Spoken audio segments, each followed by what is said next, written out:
Hello everyone, my name is Chetna Sugandhi, the founder of tax ज्ञानी। आज है 1 अक्टूबर 2024। आज से काफ़ी बड़े बड़े चेंजेस हुए हैं, अमेंडमेंट्स हुए हैं। ऑलरेडी हर एक टॉपिक के ऊपर मैंने डिटेल में हमारे यूट्यूब चैनल पे वीडियो डाल रखी है, बट आज एक मैं समरी में आपको बता रही हूँ कि जीएसटी, टीडीएस, इनकम टैक्स में क्या क्या चेंजेस हुए हैं जो कि एप्लीकेबल हो चुके हैं आज से। तो चलिए विदाउट वेस्टिंग टाइम स्टार्ट करते हैं आज के वीडियो के लिए। अगर आप हमारे चैनल पे फर्स्ट टाइम आए हो देन सब्सक्राइब ज़रूर कर लेना, ताकि जब भी हम कोई नई अपडेट्स एंड नया वीडियोस डालें एंड इन्फॉर्मेशन डालें तो आपको उसका नोटिफिकेशन मिल सके।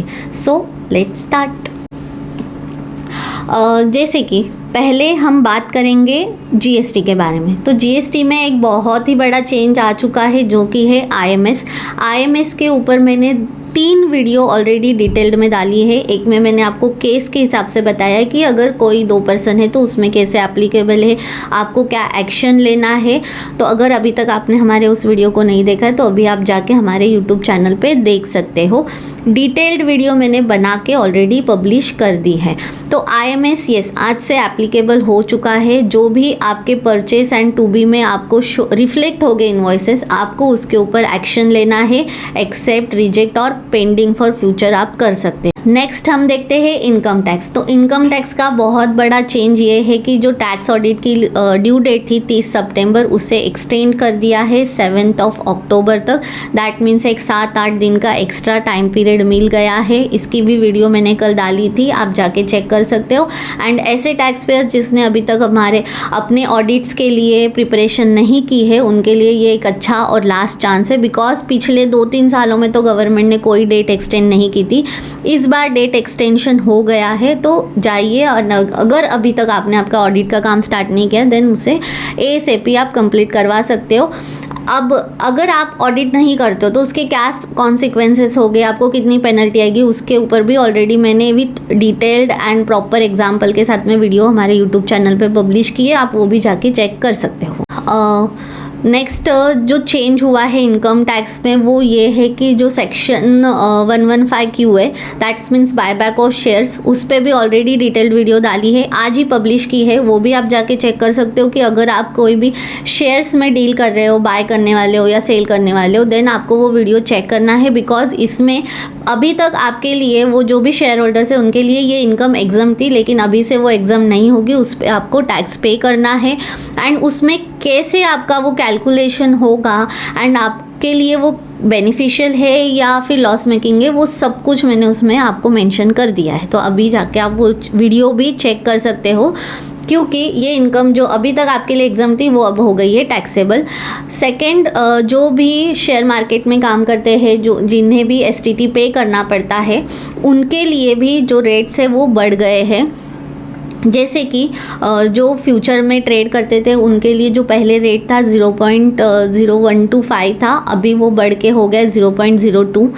जो ऑप्शंस में ट्रेड करते थे उनके लिए था 0.0625, अभी वो हो गया है 0.01। मीन्स काफ़ी ज़्यादा इंक्रीज़ कर दिया है। तो ये जो भी एफएनओ में डील करते हैं, जो भी उसमें काम करते हैं एंड जो भी डेली बेसिस पे इंट्राडे करते हैं, उनके लिए ये जो टैक्स रेट है वो बढ़ गए हैं। नेक्स्ट जो चेंज हुआ है वो है टीडीएस के काफ़ी सारे रेट चेंज हो चुके हैं ऑलरेडी। इसके लिए मैंने जो रेट चार्ट है वो हमारे यूट्यूब पे भी डाल दिया है, वीडियो भी डाल दी है। आज एक ब्रीफली मैं अभी बता देती हूँ। आप इस चार्ट को स्क्रीनशॉट ले सकते हो या तो फिर हमारे कम्युनिटी पे ऑलरेडी पोस्ट कर दिया है, तो इसे मेंशन करना।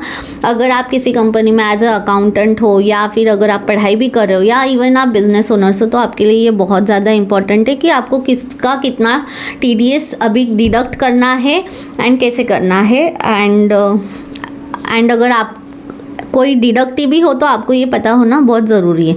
जैसे कि सेक्शन 194D जो पहले 5% था अभी 2% हो गया, नहीं बट ये मेरे ख्याल से अभी एप्लीकेबल नहीं है, 1 अप्रैल से है, सॉरी। सेक्शन D है लाइफ इंश्योरेंस पॉलिसी अगर मैच्योरिटी हो जाती है तो उसके ऊपर 2% है। ये सारे जो है ये 1 अक्टूबर से एप्लीकेबल है। Commission on lottery ticket 194G, इस पे भी 2%। सेक्शन 194H कमीशन पे भी 2%, पहले 5 था। सेक्शन 194I भी बहुत ज़्यादा इंपॉर्टेंट ये टॉपिक था, इसके ऊपर डिटेल वीडियो मैंने बना के डाल दी है, उस पर भी 2%। अगर आप रेंट पे कर रहे हो, मीन्स अगर आप इंडिविजुअल हो एंड अगर आप रेजिडेंशियल प्रॉपर्टी पे रेंट पे कर रहे हो जिसका कि 50,000 से ज़्यादा है, तो आपको 2% डिडक्ट करना है। सेक्शन 194M मीन्स अगर आप नॉन ऑडिट केस में हो, लेकिन आप अगर किसी भी बिजनेस ओनर्स को या प्रोफेशनल से ऐसी कोई सर्विस लेते हो जिसकी अमाउंट 50 लाख या उससे ज़्यादा है, देन आपको 2% TDS डिडक्ट करना है। भले ही आप बिजनेस ओनर नहीं हो, कुछ नहीं, HUF हो एंड इंडिविजुअल हो एंड इतना बड़ा अगर पेमेंट हो रहा है, देन 2% TDS।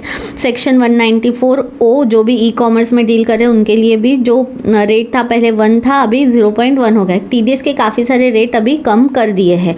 तो ये जो चेंजेस है ये एप्लीकेबल हो चुके हैं 1 अक्टूबर से।